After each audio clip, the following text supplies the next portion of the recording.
5 বছর আগে যেই মেয়েকে অপমান করে তার প্রেমের প্রপোজাল রিজেক্ট করেছিলাম, সেই মেয়েই আজ আমার সামনে একটা কন্ট্যাক্ট পেপার রেখে বলছে চাকরি করতে হলে তাকে আমার চুক্তিতে বিয়ে করতে হবে। মেয়েটার কথা শুনে আমি নিরুপায় হয়ে দাঁড়িয়ে আছি। চাকরির সন্ধানে এক অফিসে জবের ইন্টারভিউ দিতে এসেছি, কিন্তু ইন্টারভিউ দিতে এসে 5 বছর আগে সেই মেয়েটার সাথে আবারও দেখা হয়ে যাবে তা কোনোদিনও কল্পনা করিনি। তার উপর আবার মেয়েটা আমাকে বলছে চাকরি করতে হলে কন্ট্যাক্ট পেপারে সাইন করে তাকে চুক্তিতে বিয়ে করতে হবে।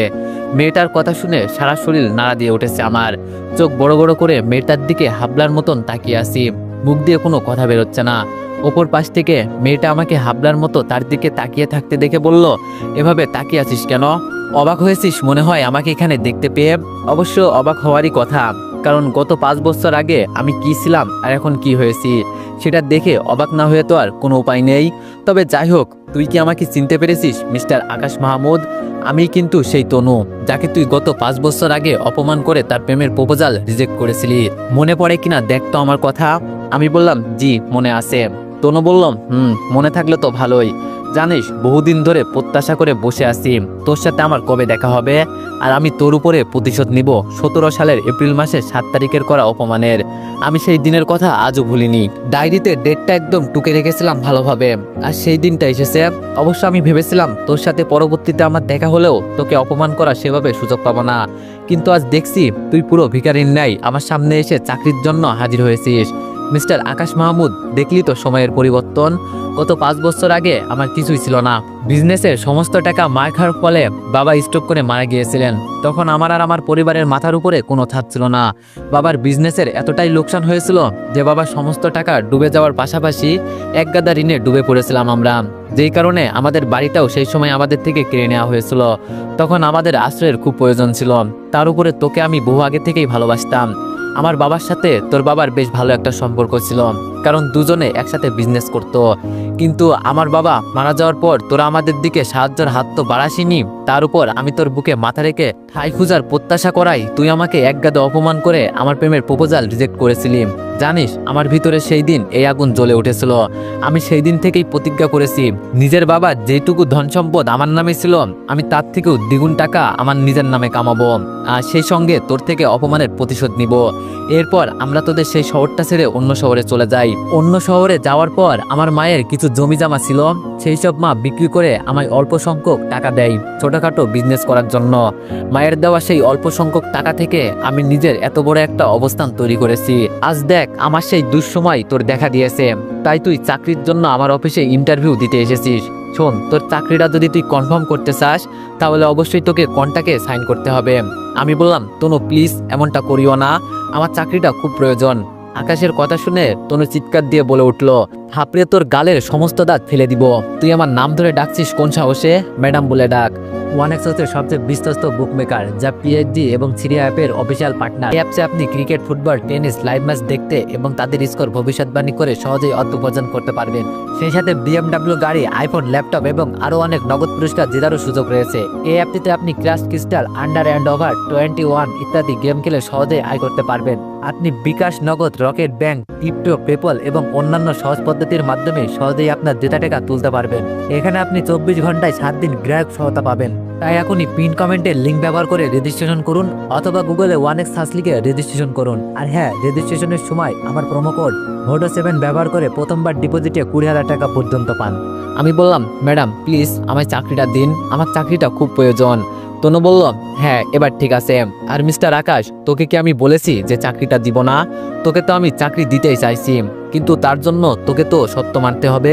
তুই আমার কন্ট্রাক্ট পেপারে সাইন করে দে, যেখানে লেখা আছে তুই আমার সাথে 3 বছরের চুক্তিতে বিবাহ বন্ধনে আবদ্ধ হচ্ছিস। চুক্তির 3 বছর আগে তুই এই বিয়ে নিজ থেকে কখনোই ভাঙতে পারবি না, সেই সঙ্গে অফিস থেকেও রিজাইন করে চলে যেতে পারবি না। তবে আমি চাইলে যে কোনো কিছুই করতে পারবো। 3 বছর আগে বিয়ে ভাঙতে পারবো, আমি চাইলে তোকে অফিস থেকেও তাড়িয়ে দিতে পারবো। এক কথায় আগামী 3 বছর আমার যেমন ইচ্ছা হয় তেমনটাই আমি করতে পারবো। তুই আমার এই এগ্রিমেন্টে রাজি হয়ে যা, তাহলে তোর চাকরিটা তুই পেয়ে যাচ্ছিস। আকাশ কি করবে বুঝে উঠতে পারছে না, আবারও হাবলার মতো তনুর দিকে তাকিয়ে আছে। অপরদিকে তনু আকাশে তার দিকে হাবলার মতো তাকিয়ে থাকতে দেখে এবার চরম রেগে যায়, যার ফলে সে রাগান্বিত কণ্ঠে বলে ওঠে, দেখ তোর সাথে ঘন্টার পর ঘন্টা বকবক করব সেই সময়টা আমার নেই। হয় তুই কন্ট্যাক্ট পেপারে সাইন কর, না হয় শুরুতে অফিসের সকল কর্মচারীদের সামনে আমি তোকে চরম অপমান করব। তারপর সিকিউরিটির মাধ্যমে তোকে ঘাড় ধাক্কা দিয়ে অফিস থেকে বের করে দিব। এবার তুই কোনটা করবি জলদি বল। আকাশ এই অফিসে ইন্টারভিউ দিতে এসে এক ভয়ানক পরিস্থিতিতে আটকে গেছে। এখন সে চাইলেও চাকরিটা বরখাস্ত করতে পারবে না, কারণ তনু সবার সামনে তাকে অপমান করার হুমকি দিয়েছে। অন্যদিকে সে চাকরিটা করলেও তার জন্য বিপদ, কারণ আজ প্রথম দিনেই তনু তার সাথে যেভাবে কথা বলছে, এতে করে আকাশ বুঝে গেছে রোজ তাকে তনুর হাতে অপমান আর অপদস্থ হতে হবে। এছাড়া তনু তাকে কন্ট্যাক্ট পেপারের সাহায্যে 3 বছরের জন্য বিয়ে করে তার জীবনটা নরক বানিয়ে দিতে চাইছে। তবে আকাশের হাতে বর্তমানে থার্ড কোনো অপশন নেই। দুটোর মধ্য থেকে যে কোনো একটা তার বেছে নিতেই হবে। একদিকে তার চাকরিটা খুব প্রয়োজন, সংসারের অভাব অনটন মেটাতে হলে চাকরি তার করতেই হবে। অন্যদিকে চাকরিটা রিজেক্ট করলে ঘরের মানুষের পেটে ভাত জুটবে না, আর সেই সঙ্গে অফিসের সকল কর্মচারীর সামনে অপমান হতে হবে। তাই আকাশ পরিবারের কথা চিন্তা করে আর কোনো কিছু না ভেবেই কন্ট্যাক্ট পেপারে সাইন করে দেয়। তনু আকাশের কাছ থেকে কন্ট্যাক্ট পেপারে সাইন করিয়ে সেই কন্ট্যাক্ট পেপারটা ডেস্কের ভিতরে রেখে ডেস্ক তালা মেরে চেয়ার থেকে উঠে আকাশের কাছে এসে দাঁড়ায়। এরপর আকাশকে বলে, আজ থেকে তুই আমার পার্সোনাল অ্যাসিস্ট্যান্ট। তোর কোয়ালিফিকেশন যতই ভালো থাকুক না কেন, বর্তমানে এর থেকে ভালো কিছু তুই ডিজার্ভ করিস না। আগামী 3 বছর তোকে আমার অ্যাসিস্ট্যান্ট হয়ে কাটাতে হবে। এবার দেখি আমার কোমরে 2 হাত রেখে আমাকে পেঁচিয়ে ধরে। আকাশ তনুর কথা শুনে থমথম খেয়ে যায়। আকাশ ভূত দেখার মতো তনুর দিকে তাকিয়ে আসে। অপর দিকে তনু আকাশকে আশ্চর্যজনক দৃষ্টিতে তার দিকে তাকিয়ে থাকতে দেখে বলে, এভাবে তাকিয়ে থাকলে তোর চোখ দুটো উঠিয়ে নিব। মনে রাখবি তুই আমার অ্যাসিস্ট্যান্ট আর আমি তোর ম্যাডাম।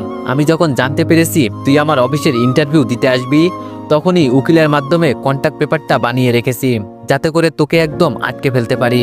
তবে তোকে আপাতত পিছিয়ে ধরতে বলার একটাই কারণ রয়েছে, সেটা হচ্ছে আমার ইচ্ছা ছিল আমার যেই দিন বিয়ে হবে সেই দিন আমি আমার হাজবেন্ডের সাথে অনেক খুনসুটি করব। কিন্তু ভাগ্য খারাপ থাকায় প্রতিশোধ নেওয়ার জন্য তোকে বিয়েটা করতে হয়েছে। তবে যা হবে হোক, স্বপ্নটাকে পূরণ করি। এবার দেখ, তুই আমার কোমরে হাত রেখে আমাকে পিছিয়ে ধর, তবে সাবধান, জড়িয়ে ধরবি না কিন্তু। আকাশ তনুর কথা মতো অপরাধ হয়ে 2 হাত তনুর কোমরে রেখে তনুকে পিছিয়ে ধরে। আকাশ তনুকে পিছিয়ে ধরার কয়েক সেকেন্ড পর তনু আকাশকে নিজে জড়িয়ে ধরে আকাশের বুকে মাথা রাখে। তনু আকাশের বুকে মাথা রাখতেই আকাশের সারা শরীর কেমন যেন শীতল হয়ে যায়। আকাশের মনে হচ্ছে সত্যি সত্যি সে নিজের প্রিয়তমাকে নিজের বাহুতে নিয়ে রাখছে। চোখ বুজে আকাশ কয়েক সেকেন্ডের জন্য বাস্তব জগৎ থেকে কল্পনার জগতে বিচরণ করছে। তবে কিছু সময় যেতেই তনু আকাশের বুক থেকে মাথা উঠিয়ে আকাশের গালে কষে একটা থাপ্পড় লাগিয়ে দিয়ে বলে, আমার ইচ্ছাটা আমি জাস্ট পূরণ করছি, কিন্তু তুই তো দেখছিস চোখ বুজে মজা নেওয়াই ব্যস্ত। কি ভুলে গেছিস নাকি আমি তোর ম্যাডাম আর তুই আমার অ্যাসিস্ট্যান্ট? আমি বললাম, না ম্যাডাম, ভুলিনি। তনু বলল, তাহলে চোখ বন্ধ করে কি করছিলি? আমার তো মনে হচ্ছিল তুই আমাকে নিজের বউ ভেবে জড়িয়ে ধরে আসিস। আমি বললাম, সরি ম্যাডাম। তনু বলল, প্রথমবারের মতো ক্ষমা করে দিলাম, আগামী থেকে নিজের পরিচয়টা মনে রাখবি। আমি বললাম, জি আচ্ছা। তনু বলল, এবার গিয়ে আমার জন্য চা করে নিয়ে আই। আকাশ তনুর কথা মতো চা করে আনতে চলে যায়। তবে সে জানে না টি কর্নারটা কোথায়। তনুর কেবিন থেকে বেরিয়ে এই দিক সেই দিক টি কর্নার খুঁজতে থাকে। এমন সময় অফিসের ম্যানেজার আকাশের কাছে এসে বলে, তোমার চাকরিটা কি কনফার্ম হয়েছে?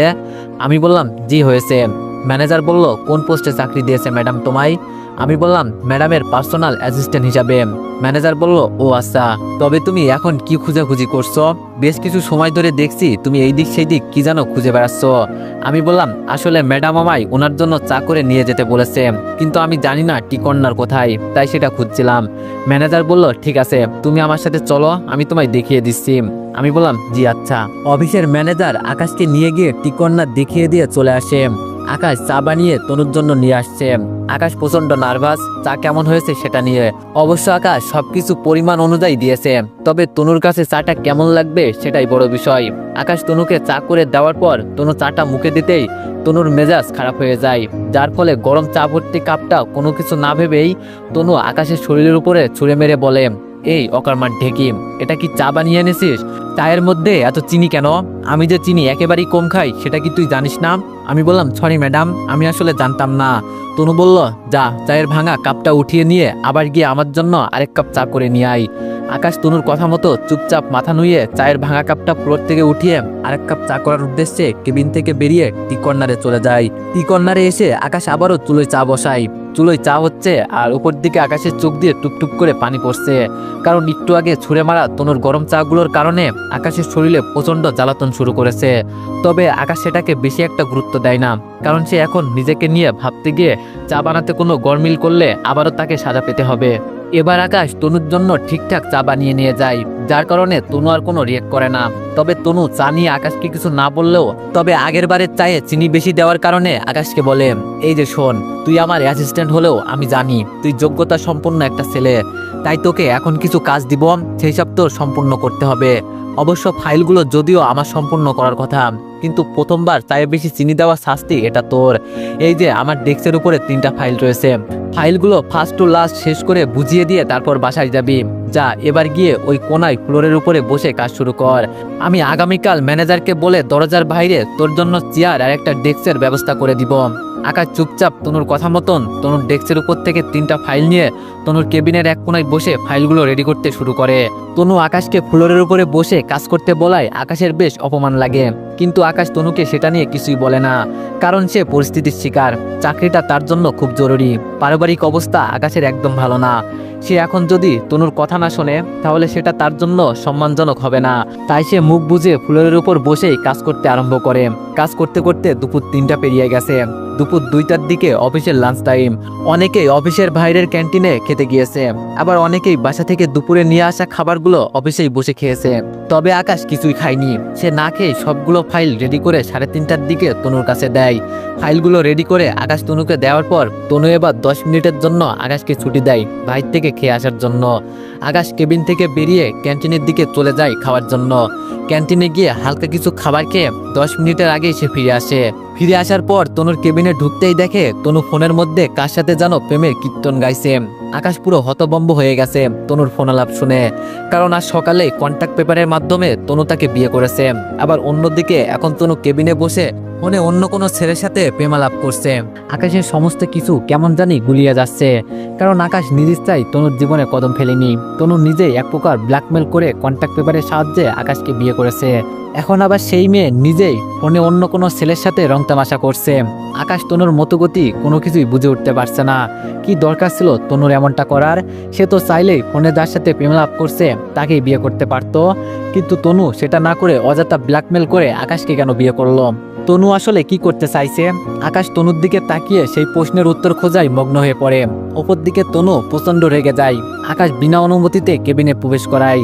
ফোনটা মুখের কাছ থেকে সরিয়ে কিছুটা দূরে নিয়ে গিয়ে রাগান্বিত কণ্ঠে আকাশকে বলে, এ অকর্মার ঢেকি, বিনা অনুমতিতে কোন সাহসে তুই আমার কেবিনে প্রবেশ করেছিস? তোর মধ্যে কি কমন সেন্স বলতে কিচ্ছু নাই? তুই কি জানিস না কারোর কেবিনে বা কারোর কক্ষে প্রবেশ করতে হলে অনুমতি নিয়ে ঢুকতে হয়? নাকি তোদের যখন অফিস আদালত ছিল তখন কর্মচারীরা বিনা অনুমতিতেই কেবিনে প্রবেশ করতো, যার জন্য তুই এমনটা করছিস? তনুর রাগান্বিত কণ্ঠে কথাবার্তা শুনে আকাশ থমথম খেয়ে যায়। তাড়াতাড়ি করে তনুর বিষয় ভাবনা চিন্তা বাদ দিয়ে কোনোভাবে নিজেকে আগে সংযত করে। এরপর তনুকে বলে, ম্যাডাম আমি সরি, আসলে ম্যাডাম আমি অন্যমনস্ক হয়ে থাকায় বেখেয়ালিভাবে কেবিনে অনুমতি ছাড়াই প্রবেশ করে ফেলেছি। ম্যাডাম আমি আন্তরিকভাবে দুঃখিত, আগামীতে এইরকমটা আর কখনো হবে না। তনু বলল, মিস্টার আকাশ মাহমুদ, আমার সাথে অভিনয়টা একদম কমিয়ে করিস। শোন, তুই যেই মঞ্চে অভিনয় করতে নাম লিখিয়েছিস আমি সেই মঞ্চটার মালিক। তুই কি ভেবেছিস তুই আমাকে উল্টোপাল্টা বুঝ দিলে আমি সেই সব বুঝবো? শোন, আমি ভালো করেই জানি তুই ইচ্ছাকৃতভাবেই কেবিনে অনুমতি ছাড়া প্রবেশ করেছিস। আমি বললাম, না ম্যাডাম এমনটা নয়, আপনি আমাকে ভুল বুঝছেন। তনু বলল, দেখ আমি আগেই বলেছি আমাকে উল্টোপাল্টা বুঝ দিতে আসিস না। আমি ভালো করে জানি তুই ইচ্ছাকৃতভাবেই কেবিনে অনুমতি ছাড়া প্রবেশ করেছিস, আর অনুমতি ছাড়া কোন উদ্দেশ্য নিয়ে তুই প্রবেশ করেছিস সেটাও আমার জানা। তুই হয়তো ভেবেছিস তুই আমার স্বামী আর আমি তোর স্ত্রী, আমার কাছে অনুমতি নেওয়ার কোনো প্রয়োজন নেই তোর। আর তুই আমার কেবিনে না বলে প্রবেশ করার উদ্দেশ্য হচ্ছে আমাকে অপ্রস্তুতভাবে দেখা। শোন, আমি ভালো করেই জানি তোর মনে শয়তানি চেপেছে, কারণ যেভাবেই হোক তোর আর আমার বিয়ে হয়েছে, তাই তুই সেটার ফায়দা উঠাতে চাচ্ছিস। শোন মিস্টার আকাশ মাহমুদ, তোকে একটা কথা স্পষ্টভাবে জানিয়ে দিই, তোকে আমি বিয়ে করার উদ্দেশ্য কিন্তু মোটেও এটা না যে আমি তোর সাথে ঘনিষ্ঠ হব বা তোর সাথে সাধারণ বাকি 5-10টা দম্পতির মতো আগামী 3 বছর কাটাবো। তোকে আমার বিয়ে করার একমাত্র উদ্দেশ্য হলো তোকে হাতের মুঠোয় জিম্মি করে তোর জীবন থেকে সমস্ত সুখ শান্তি কেড়ে নিয়ে তোর পুরো লাইফটা জাহান্নাম বানিয়ে দেওয়া। গত 5 বছর আগে তুই আমাকে যে কষ্টটা দিয়েছিস, আমি আগামী 3 বছরে তোর দেওয়া কষ্টের চাইতে কয়েক হাজার গুণ বেশি কষ্ট আমি তোকে দিব। সেজন্য তোকে আমি কন্ট্যাক্ট পেপারে সাইন করে জিম্মি করেছি। তনুর কথা শুনে আকাশের এবার প্রচণ্ড মেজাজ খারাপ হয়ে যায়, কারণ একে তো তনু তার উপরে জোরজবস্তির দোষ চাপিয়ে দিচ্ছে, দ্বিতীয়ত তনু তার উপরে প্রতিশোধ নেওয়ার জন্যই খালি তাকে বিয়ে করেছে। আকাশ সবকিছু শোনার পর নিজেকে কন্ট্রোল করতে না পেরে তনুর মুখের উপর বলে ওঠে, এই মেয়ে, নিজেকে কি ভাবিস তুই? হ্যাঁ, দুনিয়ায় খালি একমাত্র তোর কথাগুলোই সঠিক, আর বাকি সবার কথা মিথ্যা। আর তুই একটু আগে কি বললি? আমার জীবন থেকে সব সুখ শান্তি কেড়ে নিয়ে আমার জীবন জাহান্নাম বানাবি? শোন, তোর চাকরি আমি করব না, আমি অন্য কোথাও চাকরির জন্য আবেদন করব, তারপর দেখি তুই আমার সুখ শান্তি কিভাবে কেড়ে নিস। আকাশের মুখে তুই তাকারি শুনে তনু ফোন কেটে দিয়ে টেবিলের উপরে রাখে। এরপর বসা থেকে উঠে ডেস্কের উপরে থাকা তনু তার কথা বলা ছোট ফোনটা হাতে নিয়ে সজোরে আকাশের উপরে ছুঁড়ে মারে, যার পরে ফোনটা আকাশের কপালে লেগে আকাশের কপাল ফেটে রক্ত পড়তে থাকে। তনুর এমন আচরণে আকাশের আরো রাগ উঠে যায়। নিজেকে সামলানো বাদ দিয়ে কোনো কিছু না ভেবে আকাশ সোজা তনুর দিকে তেড়ে গিয়ে তনুর গলা চেপে ধরে পিছনের দেয়ালের সাথে তনুকে ঠেসে ধরে। এরপর গর্জন করে বলে ওঠে, এই মেয়ে, কিসের এত দিমাগ তোর? আমাকে কি তোর মানুষ বলে মনে হয় না? আর সকাল থেকে আমার সাথে যা খুশি করে যাচ্ছিস, যা খুশি বলে যাচ্ছিস, তার উপরে এখন আবার এসে মিথ্যা দোষ চাপিয়ে আমার উপরে ফোন ছেড়ে মেরেছিস। এই মেয়ে, আমাকে কি তোর খেলনার পুতুল মনে হচ্ছে নাকি? আর আমার জীবন নষ্ট করা তুই কে? 5 বছর আগে তোকে না হয় অপমান করেছি, তাই বলে তুই কি আমার পুরো জীবনটাই তছনছ করে দিবি নাকি? তনু আকাশের কথায় কোনো জবাব দেয় না, আর জবাব দিবেই বা কি করে? আকাশ তনুর গলা যে জোরে চেপে ধরেছে, তাতে করে তনু বহু কষ্ট করেও মুখ দিয়ে কোনো শব্দ বের করতে পারছে না। প্রচন্ড ব্যথা লাগছে তনুর। ব্যথা সহ্য করতে না পেরে তনুর চোখ দিয়ে পানি পড়তে শুরু করে। তনু অসহায়ের মতো চোখে পানি নিয়ে আকাশের দিকে তাকিয়ে থাকে। ওপর দিকে তনুর কান্নারত দৃষ্টি দেখে আকাশের রাগ মাটি হয়ে যায়। মনের ভিতরে কেমন যেন এক ধরনের খারাপ লাগা অনুভব করছে আকাশ। যদিও বা তনু আকাশের সাথে খারাপ আচরণ করেছে, কিন্তু মেয়েটার চোখের পানি দেখা মাত্রই আকাশ কেমন যেন একদম শান্ত হয়ে যায়। তনুর গলা থেকে হাতটা চুপচাপ নামিয়ে নিয়ে দাঁড়িয়ে থাকে আকাশ। অন্যদিকে তনু আকাশ থেকে ছাড়া পাওয়া মাত্রই কাঁচতে কাঁচতে বলে ওঠে, তোকে আমি ছাড়বো না। 5 বছর আগে করা আচরণের কারণে আগামী 3 বছরের জন্য তোকে জিম্মি করেছি, কিন্তু বর্তমানে তুই যেটা করেছিস সেটার জন্য তোর অনেক ভয়ানক শাস্তি পেতে হবে। আর তুই একটু আগে কি বলেছিস? আমার চাকরি করবি না, অন্য কোথাও চাকরি দেখবি? শোন, এই চিন্তা মাথা থেকে ঝেড়ে ফেলে দে। না, হয়তো কন্ট্যাক্ট পেপার নিয়ে গিয়ে থানায় মামলা করে তোকে লকআপে বন্দি করব, আর তোর পরিবারকে একদম রাস্তায় নামিয়ে দিব। এমনিতেই তোর পরিবারের অবস্থা ভালো না, তার উপরে তোকে লকআপে দিলে তোর পরিবার রোডে নেমে আসবে। কি ভেবেছিস তুই আমাকে? আমি কাঁচা খেলোয়াড়? শোন, একদম আমার সাথে চালাকি করতে আসিস না, তাহলে কিন্তু তুই আর তোর পরিবার একদম ধ্বংস হয়ে যাবি। আকাশ তনুর কথার প্রতি উত্তরে আর কিছু বলে না, কারণ আকাশ ভালো করেই বুঝে গেছে সে ইতিমধ্যেই ভুল করে ফেলেছে। তার উপরে সে এখন আরো কিছু বললে বিষয়টা আরো জটিল হবে, যার দরুন তাকে তার পরিবারকে শাস্তি পেতে হবে। এমনিতেই তনু যে ডেঞ্জারাস, তার উপরে এখন যদি আকাশ উল্টোপাল্টা কিছু বলে তাতে করে সত্যিই তনু আকাশের 12টা বাজিয়ে দিবে। তাই আকাশ পরিস্থিতিটাকে সামাল দেওয়ার জন্য চুপ করে দাঁড়িয়ে থাকে, আর তনু রাগে ফসফস করতে করতে চেয়ারের উপরে গিয়ে বসে। কিছুটা সময় এভাবেই কেটে যায়, কেউ কারোর সাথে কোনো কথা বলে না। কিছুক্ষণ পর তনুর রাগ কমে যায়। রাগ কমার পর তনু কি মনে করে জানো, ডেস্কের ডয়ার খুলে ডয়ার থেকে ফার্স্ট এইড বক্স হাতে নিয়ে উঠে দাঁড়ায়।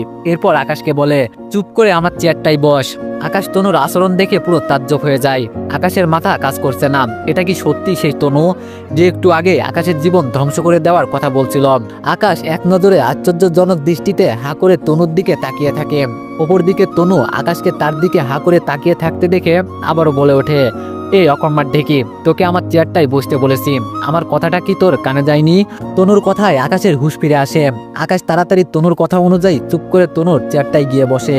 আকাশ তনুর চেয়ারে বসার পর তনু ফার্স্ট এইড বক্সটা খুলে নিজেই তুলো নিয়ে শুরুতে আকাশের কপালে রক্ত পড়া বন্ধ করে। এরপর তনু আকাশের কপাল ওয়াশ করে আকাশের কপালে পট্টি বেঁধে দেয়। তনুর আচরণ দেখে আকাশের মনে হচ্ছে তনু যেন তার বিয়ে করা বউ। আর এমনটা মনে হওয়ার আরও একটা কারণ রয়েছে, তনু আকাশের কপালে পট্টি বেঁধে দেওয়ার জন্য যখন আকাশের কাছাকাছি যায় তখন আকাশ তার থুতনিটা নিজের অজান্তেই অনেকটা সময় তনুর পেটের সাথে ঠেকিয়ে রেখেছিল, কিন্তু তনু তাকে কিছুই বলেনি। তার উপরে তনু তাকে নিজেই পট্টি বেঁধে দিয়েছে। আকাশ তনুর এমন শোভনীয় আচরণ দেখে প্রথম দিনেই তনুর মায়ায় আটকে যায়। যদিও বা তনুর সাথে আকাশের বিয়েটা স্বাভাবিকভাবে হয়নি, কিন্তু তারপরও আকাশের কেন জানি ইচ্ছে করছে বিয়ের পরে সমস্ত ভূমিকা তনুর সাথে পালন করতে। আকাশ এক ধরনের মোহর মধ্যে আটকে গেছে। উপর দিকে তনু আকাশের কপালে পট্টি বেঁধে দেওয়া শেষ করতে আকাশকে বলে, তোর কপালে পট্টি বেঁধে দিয়েছি, এবার তুই উঠে দাঁড়া, আমি চেয়ারে বসবো, তারপর তুই আমার পা টিপে দিবি হিসাব বরাবর। আমার কেন জানি মনে হয়েছে প্রথম দিন হিসাবে তোর উপরে অন্যায়টা একটু বেশি করে ফেলেছি, তাই মানবতা দেখিয়ে পট্টি বেঁধে দিয়েছি। এবার তুই নিজের মানবতা দেখিয়ে আমার পা টিপে দে। এটা তোর দিক থেকে মানবতা হলেও আমার দিক থেকে এটা তোর জন্য শাস্তি। কারণ তুই আমার গলা চেপে ধরেছিস, যেটা তোর করা কখনই উচিত হয়নি। তুই সাময়িকের জন্য ভুলে গিয়েছিস আমি তোর অফিসের ম্যাডাম, তাই জিনিসটা তোকে মনে করিয়ে দিতে তোকে দিয়ে পার্টি পাবো। দেখি এবার কাজে লেগে পড়। এত সময় সবকিছুই ঠিকঠাক ছিল, কিন্তু বর্তমানে তনুর কথাবার্তাগুলো শুনে আকাশের ভিতরে জন্মানো সমস্ত মোহ লেজ গুটিয়ে পালাই। শেষমেশ তনুর পা টিপতে হবে। আকাশের কথাটা শুনতেই আকাশের শরীর কেমন জানি গুলিয়ে ওঠে। তার বাবারও অফিস ছিল, সেই অফিস আকাশ নিজেও বহুদিন সামলেছে। তবে আকাশ কোনোদিন কারোর সাথে এমন নির্মম আচরণ করেনি যেটা আজ তনু তার সাথে করছে। আকাশ বুঝে উঠতে পারছে না তার এখন কি করা উচিত। বেচারার ভিতরে চরম পরিমাণে লজ্জা লাগছে তনুর কথা শুনে, সেই সঙ্গে বেশ অপমানও লাগছে। কারণ শেষমেশ তাকে দিয়ে অফিসের ম্যাডাম পার্টি পাতে চাইছে। যদি অফিসের বস একজন ছেলে হতো তাহলেও বিষয়টা মানা যেত, কিন্তু অফিসের বস একজন মেয়ে, যার কারণে আকাশের লজ্জা লাগার পাশাপাশি ভীষণ আনকমফোর্ট লাগছে। যার কারণে কিছুক্ষণ আগের নাই তনুর মতন করে আকাশ এবার তনুর দিকে অসহায় দৃষ্টিতে তাকিয়ে থাকে, যদি তার এই কাজ থেকে মুক্তি মেলে। কিন্তু আকাশের তো কখনো মিলবার নয়। তনু একটা কথা মুখ দিয়ে বের করছে মানে সেটা করিয়েই ছাড়বে। তনু আকাশকে চুপচাপ তার দিকে তাকিয়ে থাকতে দেখে বলে ওঠে, দেখ আমি যেটা বলছি সেটা তোকে করতেই হবে। জলদি পা টিপতে শুরু কর, না হয় বড় ফোনটা তোর দিকে ছুঁড়ে মেরে কপালের আরেক পাশ ফাটিয়ে দিব। তনুর কথা শুনে অপরাগ হয়ে আকাশ তনুর পায়ে হাত দেয়। লজ্জায় মাথা কাটা যাচ্ছে আকাশের, তবে তার কিছুই করার নেই। কারণ এই মেয়ের কথা না শুনলে অনেক বড় মুসিবত আসবে তার কপালে। তাই সে বাধ্য হয়ে তনুর পা টিপতে শুরু করে। কিছু সময় পর পা টিপার পর অফিস ছুটির সময় হয়ে আসে। তাই তনু আকাশকে বলে, হয়েছে এবার পা ছেড়ে উঠে দাঁড়া, আর মিনিট দুয়েকের মধ্যেই অফিস ছুটি হবে। যা আজকের মতো তোর ছুটি, আগামীকাল 10টার আগে অফিসে এসে হাজির হবি। আমি বললাম আচ্ছা। আকাশ চোখ মুখ মলিন করে তনুর কথায় জবাব দিয়ে কেবিন থেকে বের হতে যাবে। তখনই তনু আবার পিছন থেকে আকাশকে ডেকে বলে, এই যে একটু দাঁড়া, তোর বেতনটাই তো এখনো ঠিক করা হয়নি। তোকে কত করে পারিশ্রমিক দিলে তোর পোষাবে বল? সাধারণ আমার আগের অ্যাসিস্ট্যান্টকে 18,000 করে দিতাম, তবে তোকে কত দিলে তুই খুশি হবি বল? 30,000। আকাশ 30,000-এর কথা শুনে কিছুটা অবাক হয়, কারণ তার এই সামান্য চাকরির জন্য 30,000 বেশ মোটা অঙ্কের একটা স্যালারি। আকাশ তনুর মুখে 30,000 টাকার মাসিক বেতনের কথা শুনে অবাক হয়ে তনুকে বলে, ম্যাডাম সত্যি কি আমি হ্যাঁ বললে আপনি আমায় 30,000 টাকার পারিশ্রমিক দিবেন? তনু বলল, তোকে সত্যি 30,000 টাকার পারিশ্রমিক দিব, কারণ তোর মতো অকর্মাকে দিয়ে আমি এক মাসে 30 লাখ টাকার বেশি কাজ উসুল করে নিব। তাই তোকে 30,000 টাকার মাসিক পারিশ্রমিক দিতে আমার মোটেও গায়ে বাঁধবে না। এবার বাড়ি যা, তোর বেতন 30,000 টাকা নির্ধারণ করে দিলাম। আকাশ চুপচাপ আর কথা না বলে বাড়ির উদ্দেশ্যে রওনা হয়। এইদিকে আকাশ চলে যাওয়ার পর তনু অফিস থেকে বেরিয়ে বাসায় চলে যায়। বাসায় যাওয়ার পর হাসি মুখে তনু নিজের মাকে বলে, মা তোমার মনে আছে 5 বছর আগে সেলিম সাহেবের কথা? তনুর মা বলল, হ্যাঁ অবশ্যই মনে আছে, ওনার কথা মনে না থাকলে কি করে হবে, উনি যে তোর বাবার বিজনেস পার্টনার ছিল। তনু বলল, মা সেই সেলিম সাহেবের ছেলে আকাশ আজ আমার অফিসে চাকরি নিয়েছে। তনুর মা বলল, মাশাল্লাহ, এটা তো বেশ ভালো সংবাদ। তনু বলল, হ্যাঁ মা, বেশ ভালো সংবাদ, কারণ সেলিম সাহেবের পরিবারের সাথে আমাদের এত ভালো সম্পর্ক থাকা সত্ত্বেও গত 5 বছর আগে তারা আমাদের অসময়ের সাহায্যের জন্য এগিয়ে আসেনি। তার উপরে সেলিম সাহেবের ছেলে গত 5 বছর আগে আমার প্রপোজাল রিজেক্ট করে আমাকে অপমান করেছে। আমি সমস্ত কিছুর প্রতিশোধ নিব এবার সেলিম সাহেবের ছেলে আকাশের কাছ থেকে। একদম আকাশের জীবনটাকে নরক বানিয়ে দিব। পরিশেষে আকাশ তো পথে নামবেই, সেই সঙ্গে আকাশের পরিবারকেও পথে নামাবো, যেমনটা গত 5 বছর আগে আমাদের সাথে হয়েছিল। আকাশ তনুর অফিসে জয়েন করেছে, সেই কথাটা শোনা মাত্রই তনুর মা ভীষণ খুশি হয়। তবে পরবর্তীতে তনুর কথা শুনে তনুর মায়ের হাসি মাখা মুখখানা মুহূর্তের মধ্যেই পরিবর্তন হয়ে যায়। তনুর মা তনুর কথা শুনে ভূত দেখার মতো তনুর দিকে তাকিয়ে আছে। তনুর মা জানতো তনুর ভিতরে সেলিম সাহেবের পরিবারকে নিয়ে অনেকটা রাগ অভিমান জমে রয়েছে, বিশেষ করে সেলিম সাহেবের ছেলে আকাশের উপরে। কিন্তু রাগের পরিমাণটা যে এতটা বেশি সেটা তনুর মা তনুর মুখের কথা শুনে রীতিমতো অবাক। ভূত দেখার মতো করে আশ্চর্যজনক দৃষ্টিতে তাকিয়ে আছে তনুর মা তনুর দিকে। অপরদিকে তনুর মাকে আশ্চর্যজনক দৃষ্টিতে তার দিকে তাকিয়ে থাকতে দেখে জিজ্ঞেস করে, মা তুমি আমার দিকে এমন অদ্ভুত দৃষ্টিভঙ্গিতে তাকিয়ে আসো কেন? তোমার তো আরো আমার থেকে বেশি খুশি হবার কথা, কারণ আমার বাবা মানে তোমার স্বামী অসময়ে সেলিম সাহেবের পরিবার কোনো প্রকার সাহায্য করেনি। যদি তিনারা সাহায্য করত তাহলে হয়তো আজ তোমার স্বামী বা আমার বাবা বেঁচে থাকতো। আমার বাবার মৃত্যুর জন্য সেলিম সাহেবের পরিবার পুরোপুরি দায়ী।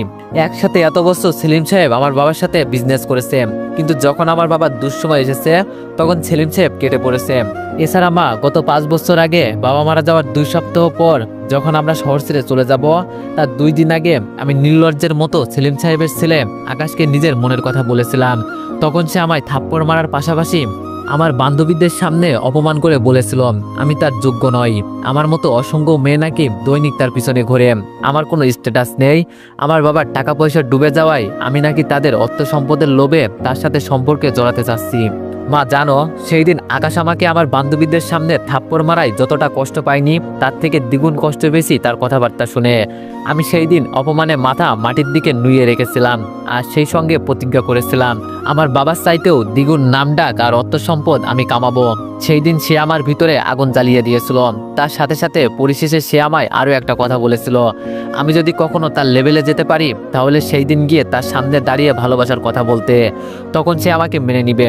মা, সেই দিন আমার ভিতরে রক্তক্ষরণ হয়েছিল আকাশের কথা শুনে, যার কারণে আমি দিনরাত পরিশ্রম করে নিজেকে এই পজিশনে নিয়ে এসেছি। তবে মা, সে এখন আমার লেভেলে নাই। আমি তার সামনে দাঁড়িয়ে এখন বুক ফুলিয়ে হাজারটা কথা বলতে পারবো, কিন্তু সে আমার সামনে বুক ফুলিয়ে একটা কথাও বলতে পারবে না। সেই যোগ্যতাটা তার বর্তমানে নেই। সে বর্তমানে আমার অফিসের নিম্ন স্তরের একজন কর্মচারী। আজ আমার সময় চলছে, তার সময় বহু আগেই ফুরিয়ে গেছে। এখন তাকে আমি নিজের যোগ্যতা দেখাবো পদে পদে, তারপর সে শিক্ষা পাবে। তনুর মা তনুর কথা শুনে তনুকে শান্ত গলায় বলে, তনু, গত 5 বছর আগে ঘটে যাওয়া বিষয় নিয়ে আজ তুই এতদিন পর এসে আকাশের উপর প্রতিশোধ নিতে চাইছিস, সেটা তোর করা একদম উচিত হচ্ছে না। হ্যাঁ, আমাদের অসময়ে সেলিম সাহেব আমাদের উপকার করেনি, এছাড়া আকাশ তোকে অপমান করেছিল। তবে তাই বলে যে তুই সেই কাজটাই আকাশের সাথে করবি সেটা কিন্তু একদম ঠিক না। তনু বলল, মা, তোমার কাছে সেটা ঠিক না লাগলেও আমার কাছে একদম ঠিক বলে মনে হচ্ছে, কারণ সে আমার প্রেমের প্রপোজাল রিজেক্ট করেছিল আমার যোগ্যতা নেই বলে। কিন্তু বর্তমানে সে আমার অফিসের কর্মচারী আর আমি অফিসের ম্যাডাম। মা, আমি তার উপরে বিনা কারণে প্রতিশোধ নিচ্ছি না। সে আমার সাথে অন্যায় করেছে বিধায় আমি তার উপরে সেসবের প্রতিশোধ নিব। আর আমার কাজে তোমার আরও খুশি হওয়া উচিত, কারণ তোমার স্বামীর মরণের জন্য সেলিম সাহেবের পরিবার দায়ী। তনুর মা বলল, তনু, তোর কাছে প্রতিশোধ নেওয়াটা আনন্দজনক হলেও সেটা আমার কাছে আনন্দজনক না। তনু বলল, তাহলে মা, তোমাকে আর আমার কিছু বলার নেই। তবে আকাশের উপর আমি প্রতিশোধ নিব সেটা আমি মনে মনে একদম ঠিক করে ফেলেছি। ওর কোনো ছাড় নেই, যে যেমন কর্ম করবে তেমনটাই তাকে ফল পেতে হবে। তনুর মা বলল, তনু, তুই যেহেতু ঠিক করেই নিয়েছিস আকাশের উপর প্রতিশোধ নিবি, তাহলে সেখানে আমার আর কিছু বলার নেই। তবে একটা কথা জানিস তনু, কিছু সময় কিছু জিনিস সৃষ্টিকর্তার হাতে ছেড়ে দিতে হয়, কারণ আগ বাড়িয়ে সব কিছু নিজে করতে গেলে সেটাতে অনেক সময় ভুল হয়। তনু বলল, মা, ভুল হলে হোক, তবে আমি প্রতিশোধ নিয়েই ছাড়বো। তনুর মা বলল, ঠিক আছে নে, আমি তোকে কোনো প্রকার বাধা দিব না, আর না কখনো তোর এই বিষয় নিয়ে মাথা ঘামাবো। তবে তোকে এই বিষয়ের উপর শেষ আরেকটা কথা বলবো। তনু, এই শহরটা অনেক বিষাক্ত, বিশেষ করে আমাদের জন্য, কারণ এই শহরে থাকা অবস্থায় আমরা তোর বাবাকে চিরতরের জন্য হারিয়েছি। দেখিস তোর বেলাতেও যেন এমনটা না হয় যে তুই প্রতিশোধ নেওয়ার চক্করে আকাশকে চিরতরের জন্য হারিয়ে ফেলিস, তাহলে কিন্তু সারাটা জীবন তোর চোখের পানি নিয়ে কাটাতে হবে। তনু বলল, মা, বাবার বিষয়টা ভিন্ন। আকাশকে হারালে আমার কিছুই যায় আসবে না, কারণ আকাশকে এখন তো আর আমি ভালোবাসি না, আর না তার সাথে আমি সারা জীবন সংসার করব। তবে আজ সকালে একটা এগ্রিমেন্টের মাধ্যমে আকাশকে আমি 3 বছরের জন্য বিয়ে করেছি, কিন্তু সেটা শুধু তার উপরে প্রতিশোধ নেওয়ার জন্য। আকাশ চাইলে চাকরি থেকে যে কোনো সময় চলে যেতে পারে, আমি তাকে যতই শর্ত দিয়ে চাকরি দিই না কেন, সে পরবর্তীতে চাকরি ছেড়ে দিলে তাকে খুঁজে পাওয়া আমার জন্য কষ্টের হবে। তবে তাকে বিয়ে করার কারণে সে আমার কাছে ধরা। এগ্রিমেন্ট বা কন্ট্রাক্ট পেপার নিয়ে আমি থানায় গেলে আকাশ আন্ডারগ্রাউন্ডে লুকিয়ে থাকলেও থানার লোকেরা তাকে খুঁজে বের করে ফেলবে। তাই তাকে আমি কৌশল করে বিয়ে করেছি, যাতে করে সে চাকরি ছাড়লেও আমার থেকে মুক্তি না পায়। আমি আগামী 3 বছর তার উপরে নানানভাবে প্রতিশোধ নিব, তারপর তার চোখের সামনে আরেকটা ছেলেকে বিয়ে করে সংসার করব। তনুর মা বলল, তনু, আকাশ নয় তোকে অপমান করে অন্যায় করেছে, তবে তুই যেটা করতে চাইছিস সেটা কিন্তু মহা অন্যায়। আর মানুষ কখনো সময়ের আগে অসময়ে আফসোস করে না, সবকিছুর একটা সঠিক সময় থাকে। তনু, আমার কথা মিলিয়ে নে, তুই যেটা করতে যাচ্ছিস সেটার জন্য তোর অনেক বড় মাসুল দিতে হবে। তনু বলল, মা, প্লিজ অলক্ষণে কথাবার্তা বলো না তো। আমি কোথায় ভাবলাম তুমি আরো খুশি হবে, কিন্তু এখন দেখছি তুমি খুশি হবার বদলে আমাকে আবল তাবল বলছো। তনুর মা বলল, আচ্ছা বাদ দে এখন এইসব কথাবার্তা, অফিস করে এসেছিস, যা ব্যাগ রেখে ফ্রেশ হয়ে আয়, আমি চুলোয় চা বসাচ্ছি। তনু বলল, ঠিক আছে। তনু তার মায়ের কথা মতো ব্যাগ রেখে ফ্রেশ হতে চলে যায়, আর তনুর মা তনুর জন্য কিচেনে গিয়ে চা বসায়। ওপর দিকে আকাশও বাড়িতে গিয়ে পৌঁছায়। আকাশের আগমনে আকাশের মা রহিমা বেগম বাসার দরজা খোলে, কিন্তু রহিমা বেগম দরজা খুলতেই আকাশের কপালে ব্যান্ডেজ দেখে চমকে ওঠে, চোখ মুখ মলিন করে ছেলেকে প্রশ্ন করে, আকাশ, কপালে কি হয়েছে তোর? আকাশ বলল, মা, ছোটখাটো একটা চোট পেয়েছি, আকাশের মা বলল, এই ছেলে কি করে চোট পেলি তুই, আর কতখানি লেগেছে তোর? রহিমা বেগমের প্রশ্নের উত্তরে আকাশ মিথ্যা কথা বলে। আমি বললাম, আরে মা, তাড়াহুড়ো করে গাড়িতে ওঠার সময় বাড়ি খেয়েছি, তবে মা বেশি একটা লাগেনি, অল্প একটু লেগেছে, মা তুমি একদম টেনশন করো না। আকাশের মা বলল, এই ছেলে এত বড় হয়ে গেছিস কিন্তু এখনো সাবধানে চলাফেরা করতে পারিস না, আর তুই বললেই কি আমার টেনশন হবে না নাকি? আমি বললাম, মা ছাড়ো তো সব, যা হবার হয়ে গেছে, এখন তোমাকে একটা গুড নিউজ শোনাই, মা আমার চাকরিটা হয়ে গেছে। মা বলল, আলহামদুলিল্লাহ। আমি বললাম, তবে মা জানো, আজ আমার সাথে বেশ আশ্চর্যজনক একটা ঘটনা ঘটেছে। মা বলল, কি আশ্চর্যজনক ঘটনা ঘটেছে আবার তোর সাথে? আমি বললাম, মা আমি যেই অফিসে ইন্টারভিউ দিতে গিয়েছি সেই অফিসের বস হচ্ছে বাবার বিজনেসম্যানের পার্টনার জসিম সাহেবের মেয়ে তনু। আকাশের মা বলল, কি, তার মানে সে তোকে দেখা মাত্রই চাকরিটা কনফার্ম করে দিয়েছে তাই না? রহিমা বেগমের কথা শুনে আকাশ মুখ বাঁকিয়ে একটা হাসি দিয়ে বলল, না মা, চাকরিটা সে আমাকে দেখে দেয়নি, চাকরিটা নেওয়ার জন্য আমাকে অনেক বড় একটা রিস্ক নিতে হয়েছে। মা বলল, ও মা, এটা কেমন কথা? তনুকে কি তুই তোর নিজের পরিচয় দিসনি, বা সে কি তোকে চিনতে পারিনি, আর কিসের রিস্ক নিয়েছিস তুই?